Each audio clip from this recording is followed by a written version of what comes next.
These methods can help answer key questions in the entomology and forestry field, such as control of the migration of pests. The main advantage of this technique is to easily measure migratory distance and speed of a small insect in a laboratory under a controlled condition. Begin the construction of the spinning portion of the flight mill. First, remove the plastic portion of an acupuncture needle, a 40 mm long metal needle with a 0.25 mm diameter. Then, using an epoxy adhesive, make a cross with the modified needle and an unmodified needle of the same size.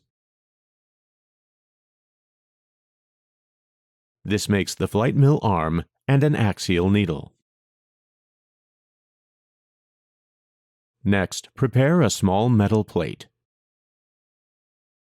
Hammer a dimple into the center of the plate where the axial needle will attach. Then, secure the plate to a wooden base using adhesive tape. Next, make a plastic cylinder to hold the spinning axis of the mill. Cut a plastic pipette to make it the same length with the double L plate, which has an outside diameter of 4 mm and an interior diameter of 3 mm.